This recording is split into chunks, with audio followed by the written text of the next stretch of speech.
Hello everyone, welcome to our YouTube channel banker couple. Finally FCI AG3 के document verification की dates, venue, call letter सब कुछ आ गया है। तो अब आप लोगों को टेंशन नहीं हो रही होगी। बहुत सारे लोग कब से पूछ रहे थे कि कब आएगा कब आएगा। मैंने आपको बोला था कि 1 महीने के अंदर आ जाएगा और देखिए कितनी जल्दी आ गया इसका कॉल लेटर। अब कॉल लेटर आने के बाद आप सभी को ये डाउट हो रहा है कि क्या डॉक्यूमेंट्स लेके जाने, क्या नहीं लेके जाने। तो जो पिछला कॉल लेटर था पिछले 2019 का, वो तो मैं आप सभी के साथ ऑलरेडी शेयर कर चुकी थी और उसमें मैंने सब कुछ बताया था। लेकिन इस बार सब आप लोग बोल रहे हैं, बहुत सारे लोगों के कमेंट्स है कि आप एक और वीडियो बना दीजिए इस साल के कॉल लेटर के अकॉर्डिंग।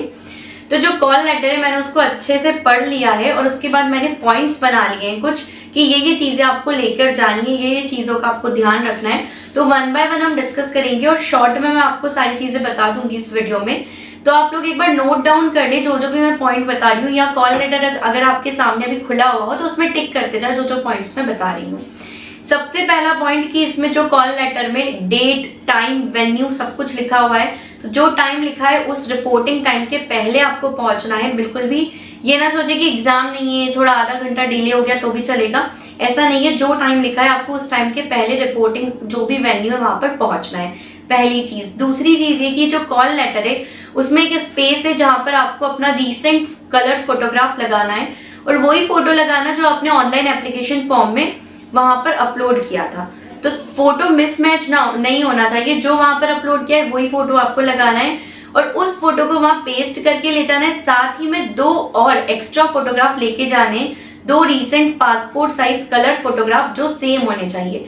तो एक वहां लगाना है, 2 लेके जाना है। सेफ साइड के लिए 2-4 आप और रखकर ले जा सकते हैं। उसके बाद फोटो आइडेंटिटी प्रूफ आपको ओरिजिनल में ले जाना है। फोटो आइडेंटिटी प्रूफ में जो भी आपका नाम लिखा है वो नाम आपके कॉल लेटर में जो नाम प्रिंट है उससे मैच होना चाहिए। उन दोनों नाम में कोई मिसमैच नहीं होना चाहिए। तो जो कॉल लेटर में नाम है वो ही आपको आइडेंटिटी प्रूफ लेकर जाना है। जैसे आपके Aadhaar card, PAN card, voter ID card, passport, driving licence, ये सारी चीजें होंगी। तो जो भी नाम मैच कर रहा है वही डॉक्यूमेंट लेके जाना। कभी हो सकता है कि किसी के आधार में, पैन में अलग भी हो सकता है या वोटर ID में अलग हो सकता है, तो वो डॉक्यूमेंट लेके मत जाना। नाम हमेशा सेम होने चाहिए।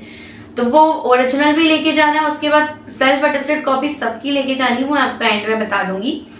उसके बाद अगर किसी गर्ल ने या किसी ने नेम चेंज करवाया हो आफ्टर मैरिज तो उसको अपना ओरिजिनल मैरिज सर्टिफिकेट लेकर जाना है या फिर ओरिजिनल गजेट नोटिफिकेशन लेके जाना है या फिर एफिडेविट ले जाना है ओरिजिनल में।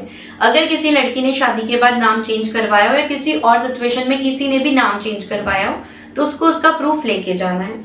नेक्स्ट आपका जो कॉल लेटर है उसमें एक बॉक्स है जिसमें आपको सिग्नेचर भी करनी है और एक लेफ्ट थंब इम्प्रेशन लगाना है। वो घर से लगाकर मत लेके जाना। उसमें क्लियरली लिखा हुआ है कि आपको DV के टाइम पे FCI में ही वो चीज करनी, तो उसको ब्लैंक छोड़ के जाना, उसको पहले से फिल मत करना। उसके बाद जो साइन और फोटो है वो जो आपने ऑनलाइन एप्लीकेशन फॉर्म में अपलोड किया है जो वहां पर आप करेंगे वो दोनों मैच होने चाहिए, उन दोनों में कोई मिसमैच नहीं होना चाहिए। तो ये ध्यान रखना कि सिग्नेचर आपने वहां कौन सी की और फोटो आपने वहां कौन सा अपलोड किया है, वही दोनों चीजें वहां पर भी आपको करनी है। उसके बाद जो बायोमेट्रिक है वहां पर आपका फिर से होगा। तो एग्जाम में भी बायोमेट्रिक हुआ, वहां पर भी बायोमेट्रिक होगा, उन दोनों बायोमेट्रिक में कोई मिसमैच नहीं होना चाहिए। तो इसीलिए आपकी जो फिंगर है या लेफ्ट थंब जो भी है, जो भी आप थंब लगाएंगे वो कोटेड नहीं होना चाहिए। किसी ने, अगर लड़कियों के साथ ज्यादा होता है कि हाथ में अगर मेहंदी लगी होती है तो वहां मिसमैच हो जाता है। तो ये सारी चीजों का ध्यान रखना। मेहंदी बिल्कुल मत लगाकर जाना, नहीं तो आपका बायोमेट्रिक मिसमैच भी हो सकता है। नेक्स्ट आपको क्या क्या चीजें ओरिजिनल में लेके जानी है। सबसे पहले मैंने आपको बता दिया कि आपको आपका फोटो आइडेंटिटी प्रूफ ओरिजिनल में लेके जाना है। उसके बाद आपको आपका डेट ऑफ बर्थ का प्रूफ लेके जाना है। डेट ऑफ बर्थ के प्रूफ में आपकी 10th की मार्कशीट, 10th का सर्टिफिकेट ये हो सकता है, तो ये आप लेके जाना। 10th की मार्कशीट, सर्टिफिकेट आप में डेट ऑफ बर्थ लिखी होती है या फिर आपके पास बर्थ सर्टिफिकेट होता है वो भी लेके जा सकते हैं। उसके बाद अगर आप कैटेगरी से हैं, जिस भी कैटेगरी से हैं, ST, SC, OBC, EWS, PWBD, ex serviceman या फिर एक सर्विंग डिफेंस पर्सनल करके होता है या फिर आपने स्क्राइब यूज किया हो, तो ये सारी चीजें हैं। तो आपको कुछ एनेक्जर्स लेके जाने हैं। जो अनरिजर्व कैटेगरी है उनको ये एप्लीकेबल नहीं होगा। तो अगर आप OBC हैं तो आपको एक OBC NCL सर्टिफिकेट लेके जाना है। जो एनेक्जर B है, एनेक्जर B आपको नोटिफिकेशन में मिल जाएगा। सब लोग ये पूछ रहे हैं हमारे पास पहले से बना हुआ है तो क्या वो लेकर जा सकते हैं, तो आप बिल्कुल ये मिस्टेक मत करना। जो उन्होंने एनेक्जर दिया है एज इट इज आप उसमें आपका सर्टिफिकेट बनवाना OBC का, ओबीसी के सर्टिफिकेट में क्लियरली लिखा होना चाहिए कि आप जो है क्रीमी लेयर से बिलोंग नहीं करते हैं, और ये सर्टिफिकेट 1 अप्रैल 2022 के बाद की डेट का ही होना चाहिए, उससे पहले की डेट की सर्टिफिकेट आपके एप्लीकेबल नहीं होंगे। सेम SC/ST को एनेक्चर A लेके जाना है। उसके बाद EWS है तो आपको एनेक्चर C लेके जाना है।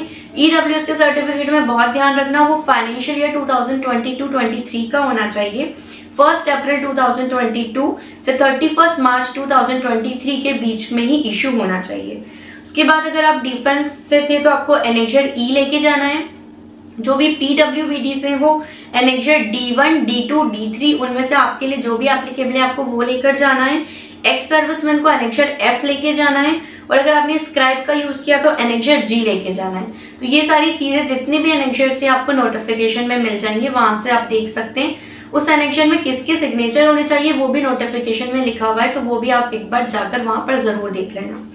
उसके बाद अगर किसी ने रिजर्वेशन लिया है तो ये सारे सर्टिफिकेट लेके जाने। किसी ने रिलैक्सेशन लिया है, एज का रिलैक्सेशन है तो भी उन्होंने किसी कैटेगरी में लिया होगा, या फिर एज रिलैक्सेशन जैसे जो भी विडोज होते हैं या जो भी डाइवोर्स वुमन होती है तो उनको भी एज रिलैक्सेशन मिलता है, तो उनको उसका प्रूफ लेके जाना है। अगर आप विडो है या आपका डाइवोर्स हो गया है तो आपको उसका प्रूफ लेके जाना है अगर आपने उसमें रिलैक्सेशन लिया है तो। उसके बाद जो भी आपकी एजुकेशनल क्वालिफिकेशन है, 10th की मार्कशीट, 10th का सर्टिफिकेट अगर सर्टिफिकेट है, मतलब अगर आपने हो सकता है CBSE में तो होता है, मेरे पास था, नहीं हो तो कोई बात नहीं। 12th का भी मार्कशीट, 12th का सर्टिफिकेट, उसके बाद सेमेस्टर जितने भी आपके ग्रेजुएशन में हैं। कुछ लोग ये बोल रहे हैं कि सेमेस्टर की मार्कशीट की क्या जरूरत है, लेकिन सेफ साइड के लिए सब कुछ लेके जाना आप DV में। सेमेस्टर की जितनी भी आपके पास मार्कशीट से, उसके बाद आपकी डिग्री सर्टिफिकेट, डिग्री जिनके पास ओरिजिनल है वो ओरिजिनल लेके जाना, और जिनके पास नहीं है वो प्रोविजनल डिग्री जरूर लेके जाना। उसके बाद वहां पर आप एक अंडरटेकिंग साइन करेंगे, वहां पर वो करवाते हैं, मुझसे करवाया था जब भी मेरा जिस भी एग्जाम का DV होता है हर इसमें करवाते हैं। उस अंडरटेकिंग में वो आपसे लिखवाते हैं कि आप 3 महीने के अंदर या 6 महीने के अंदर ओरिजिनल डिग्री सर्टिफिकेट साइन वहां पर दे देंगे। तो ये सारी चीजों का ध्यान रखना, प्रोविजनल जरूर लेके जाना। उसके बाद आपने कहीं भी अगर एक्सपीरियंस है आपको तो आपको वर्क एक्सपीरियंस का सर्टिफिकेट लेकर जाना है। अगर आप कहीं भी काम कर रहे हैं, जहां भी काम कर रहे हैं उसमें अगर आप central government, state government, quasi government या PSU में काम कर रहे हैं तो आपको ओरिजिनल नो ऑब्जेक्शन सर्टिफिकेट लेकर जाना है। पिछले वीडियो में मैंने आपको बताया था कि आपको जो उसमें NOC के साथ साथ एक और चीज लिखी थी कि आपको क्लियरेंस होना चाहिए। अगर आप वो नाम याद नहीं आ रहा मुझे, मैं एक बार बता दूंगी नोटिफिकेशन से देखकर। तो आपको NOC लेके जानी, यहाँ पे क्लियर हो गया है। नोटिफिकेशन में ऐसा लिखा था कि आपको 2 चीजें लेके जानी है, लेकिन यहाँ पर ऐसा कहीं नहीं लिखा, तो सिर्फ आपको NOC, विजिलेंस क्लियरेंस। तो विजिलेंस क्लियरेंस का कॉल लेटर में कुछ भी नहीं लिखा, तो उसका टेंशन मत लेना। जो कॉल लेटर में लिखा है आपको NOC ही लेके जानी है। उसके बाद नेम चेंज का मैं आपको ऑलरेडी बता चुकी हूँ, नेम चेंज का जरूर ध्यान रखना, कुछ भी ऐसा हो तो वो आपको लेकर जाना है।